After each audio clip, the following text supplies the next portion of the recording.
Hello, good afternoon.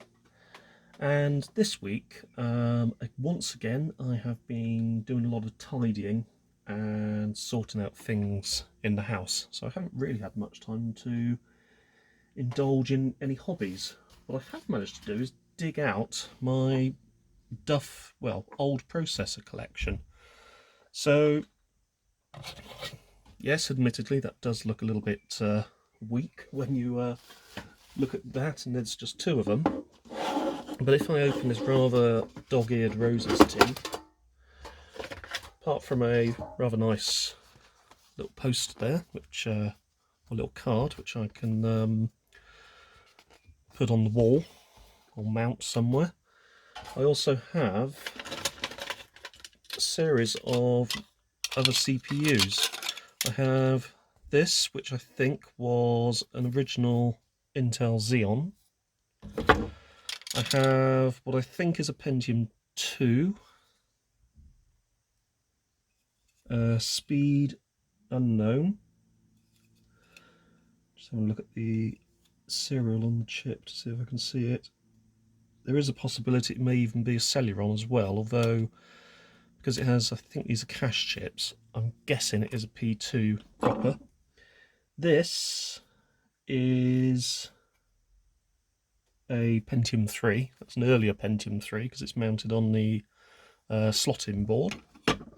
What else do I have in the magic box? Many lanyards.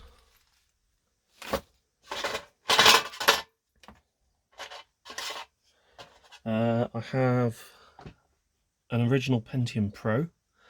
This one is a 200 megahertz Pentium Pro. This was supposed to be Intel's server level offering. This one has a number of bent pins, which you can probably straighten, but you have to be careful because you can only bend and re-straighten them so many times before they snap off. And that's the same with any of these older CPUs. I also have this, which is quite a late 386. It is a DX40 by AMD. Now, I don't think Intel ever produced a 40 megahertz 386. So AMD carried on producing 386s alongside Intel and their 486 range. And the DX40 apparently had similar speeds to a 486 SX25. So it was a good offering at the time in the early 90s as a more sort of budget workstation offering. But it was a bit of a dead end technology-wise, but an interesting process to have nonetheless.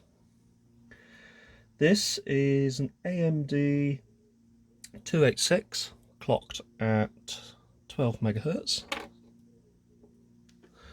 And what else have I got? I think this one is that is a Pentium MMX. So that's a Pentium 1 MMX. This one is clocked at 233 megahertz.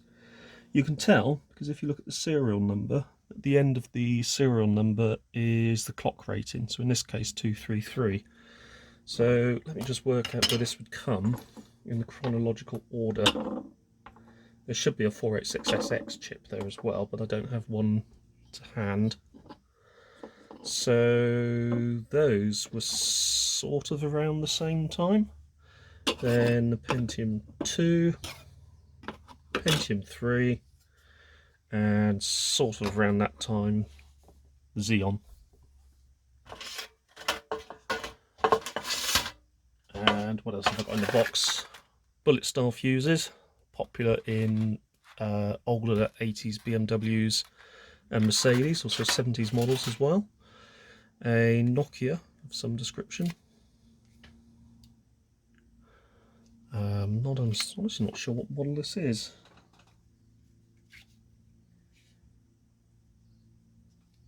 It's a fairly late model Nokia.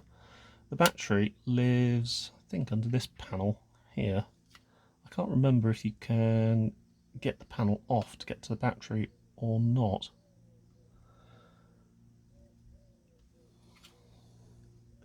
But something that I did find that was very interesting was this.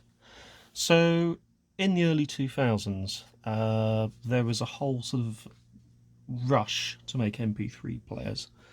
Apple pretty much dominated the market with the iPod, and you had other offerings such as the Zune from Microsoft, which faded without a trace. But you also had less high-tech, yet very aesthetically pleasing offerings, like this from Sony. Now, unfortunately, I no longer have the cable for it, because I'll be honest with you, I would quite like to plug it in and see if it still works. But under here, under this sort of almost opaque finish, is an LCD screen, and just the sort of the look of it, it's a very sort of pleasing thing to look at and a very pleasing thing to also touch. It really does feel like a quality item. And this was the sort of thing that Sony was producing at the time, around, I'd say this is probably 2002, 2003. It's a little 6 GB digital music player, which really sounds like nothing these days. But it's very likely it used one of those tiny 1-inch hard drives with 6 GB of capacity. So it was more than enough for a few albums. And at the time, that was really all people wanted. Still comes with its little pouch, which is very pleasant. And I think it was actually branded as a Walkman.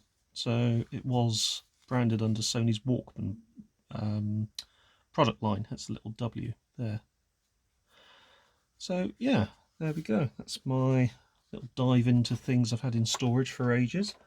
Not sure what I'll do with these. I'll probably just plonk them on my desk in various areas.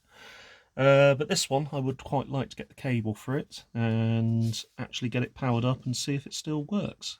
So I do remember the quality of it being surprisingly good for such a small device. Does come with a standard headphone jack, but Sony at the time were trying to very much make their own standard for connectors, memory cards, all of that sort of stuff. As Sony seems to do, they never seem to follow industry standard trends unless they are absolutely forced to do so. And this is, yeah, just another example of that. Anyway, just a quick video today, but I hope you have enjoyed it. If you have, don't forget to hit the like button, don't forget to subscribe, and I'll see you again soon. Thanks for watching.